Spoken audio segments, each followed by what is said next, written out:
ଲାଗିला जे अंतत हमनकर मन भितर अच्छी आज मातृभाषा दिवस। मातृभाषा दिवस ये 1943 मसीहा कथा जिते युद्धर घनघटा भितर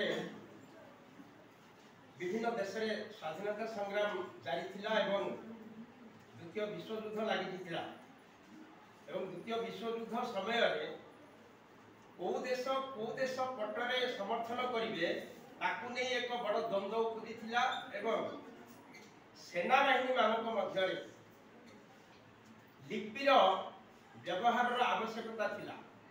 कारण से कथबार्ता माध्यम कही दि जाऊँ तो किसी प्रोब्लेम नहीं असुविधा नाला। इंग्लिश भाषा से बड़ भाषा थिला इंग्लिश माध्यम कहीदे कहीदेवा द्वारा कौन होता सेनाबाहिनी गोटे सेनाबाहिनी मंत्रणा गोटे सेनाबाहिनी जहाँ योजना थिला ताहा काले प्रकट हो भाषा माध्यम प्रकाशन कर लिपिर आवश्यकता बेस मन कर अतएव से लिपिर आवश्यकता को लेकर मातृभाषा प्रथम जन्म होता।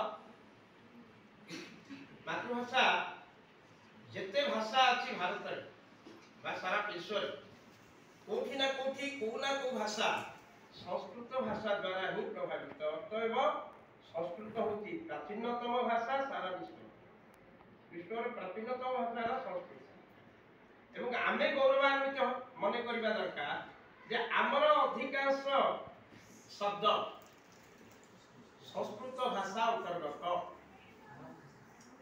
क्षीर दुग्ध आमर दुग्ध भाषा भाषा अच्छी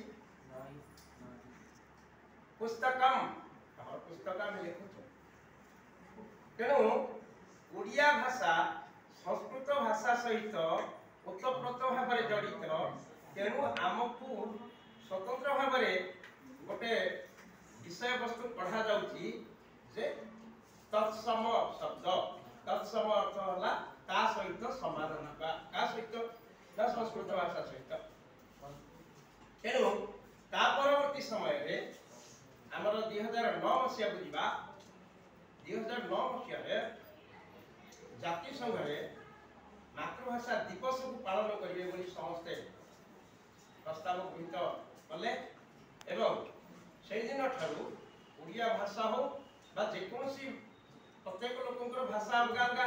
तेणु जार जोटा निज भाषा ताकू ही कह मातृभाषा। अनेक मातृभाषार लिपि ना किंतु अनेक मातृभाषार निजस्व स्वतंत्र लिपि अच्छी।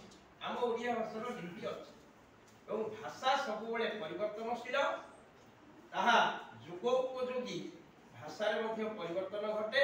इमिति कि सारणा जुग भागवत महाभारत को आम जीवा आमे मते बोली जो वर्तमान कहते मु को थिला मु को तू को माने तते मते एवं आउरी केते ओडिया भाषा जो शब्द आम ओडिया शब्द ओडिया भाषार ताहा मध्य कालक्रमे परिवर्तन घटी संस्कृत शब्द सहित सामंजस्य रखी आम से शब्द को गठन कर एवं जेमती से आम बीरबल चतुरता जो गोटे लोकर मातृभाषा जना पड़गला। अतएव आमर जो मानवीय गुण रही गोटे भय गोटे शयन गोटे भोक राग ये जो आवेगिक गुण गुड़िक प्रकाश पाइले सी जेते इंग्लिश भाषा प्रवीण होना कहीं हिंदी भाषा प्रवीण होना कहीं तार मातृभाषार जेकोसी गोटे शब्द निश्चित भाव में उच्चारण कर आम जापर तार मातृभाषा एवं कहुच्छी आम भारत विश्व कथा अलग कथा भारत में पाखापाखि 1557 भाषा लोप होगा अर्थात से भाषा कौन अस्तित्व ना भाविबा जे भारत में केते भाषा भाषी कहूथिबा लोक बसवास कर अनेक भाषार ना भी जानिनु कारण तार आवश्यकता पड़नी।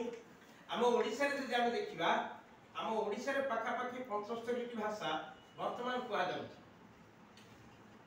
କାରଣ ତା ଭିତରୁ 62 ପ୍ରକାର ଆଦିବାସୀ ଆଙ୍କଡା, ସୌରା, ସାତାଳ, କନ୍ଧ, ପୁଟିଆ କନ୍ଧ, ପରଦା, ମୁଣ୍ଡା, ବହୁତ ଭାଷା।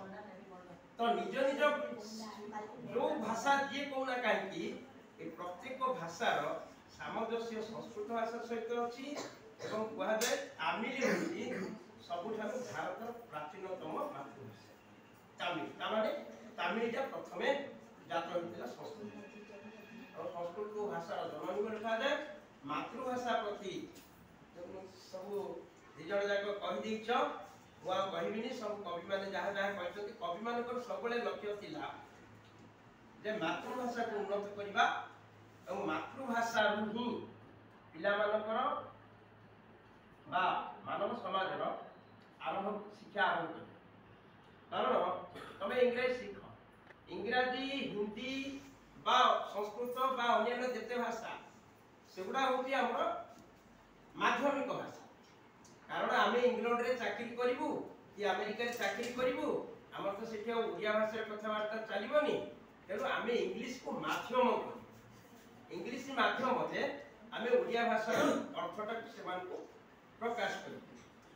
তেণু ওড়িয়া মাতৃভাষার তিনটা মৌলিক গুণ হলা যে প্রথমে হলা নিজকু ନିଜର ଭାବଟାକୁ ପ୍ରକାଶ କରିବା ଅନ୍ୟ ଆଗରେ। ନିଜ ମାତୃଭାଷାରେ ପାଠ ପଢିଥିଲେ ପ୍ରଥମେ ନିଜର